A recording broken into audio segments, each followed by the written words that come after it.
and welcome. Today we're going to be talking about crate training and some tips and procedures to help your dog adjust to being in a crate. Teaching your dog to be in a crate takes time, so make sure you're practicing well in advance of any occurrence where you would need them to be crated. This is an amazing asset for you for so many reasons, including the fact that they will more than likely need to be kenneled at the vet, for lodging or daycare, or even travel throughout their life. This will help to manage and mitigate unwanted behaviors such as chewing or other destructive behaviors. It does provide important structure for your dog and give them a safe space to turn off. Dogs left unattended at home have been known to accidentally turn on stovetops, chew electrical cords, and cause serious harm to themselves. To begin with, we're going to talk about 3 key elements to success when crate training. First of all, we want to remember to go slow. Secondly, keep it positive. And thirdly, adjust your training goals based on the needs of your individual dog. Proper crate training will take time, so make sure you prepare in advance, and if you're able, start with your dog or puppy as soon as they come home. Many people have the misconception that crates are a bad place and that it will be seen as a punishment. Remember, however, that the crate will only be bad if you make it so. Stay calm when training, avoid using the crate as a punishment, and don't overwhelm them by locking them in the crate before they are ready. Bear in mind that dogs are individuals, and you will need to adjust your training accordingly. When starting your crate training journey, it's important to find an appropriately sized crate for your dog. They are going to need to be able to sit, stand, and lay down comfortably inside.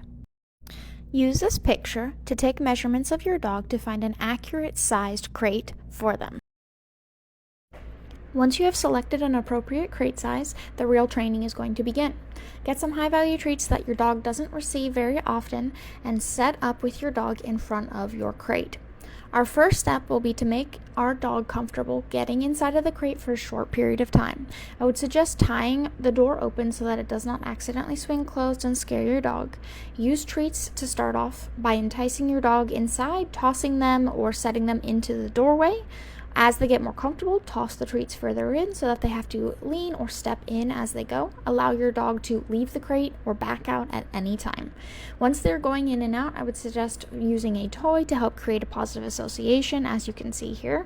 Allowing the dog to retrieve their toy can make a fun game. I also encourage you to feed meals in the crate and make it an exciting game and an exciting time for them to get inside. Once your dog has adjusted to getting into the crate, we are going to add a verbal cue and motion to this behavior. Each time you approach the crate, say your new verbal cue and point or step towards your crate. You can say crate, get in, or go to your crate as your chosen cue. The next step will be to start fading your treat lure from your hand and begin introducing a release word such as free or all done when your dog comes out of the crate. Once your dog is getting in the crate, when you cue them, we're going to start to shut the door for a very brief moment in time. Continue feeding your dog through the door for about 5 to 10 seconds and then calmly open the door and release them with the release word. After you have practiced this for a while and you can tell that your dog is completely comfortable with the door being shut for a short period of time, we are going to lengthen that time little by little in small increments. It's important that you don't rush the step. If your dog is panicking, pawing at the door, or vocalizing, you need to slow down. Begin taking a few steps away from your dog while they're in the crate, pause, and then return to reward your dog. In increments, increase how long you're gone from the crate before returning to reward. If your dog is showing no signs of duress while you remain in the room, you can proceed to leaving the room for 5 seconds and then immediately returning to reward. If your dog continues to remain calm, you can proceed to slowly build duration where you go outside of the room, return, and reward. There are a few things for you to remember throughout this process. Firstly, it is so very important that you go slow. If you accelerate your training beyond what your dog can tolerate, you can potentially traumatize them to the whole crating experience, and it'll be much harder for them to recover. Secondly, make sure you keep the crate positive at all times and stop your training session if your dog becomes distressed.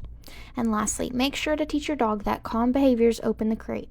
If they're vocalizing, pawing, pacing, you do not open the door because that will reinforce those behaviors. Only open your crate door when they are calm, even if you do have to sit and wait for them to calm and relax a little bit. Whenever you do open that door, make sure they are waiting and then giving them a release cue before allowing them out of the crate.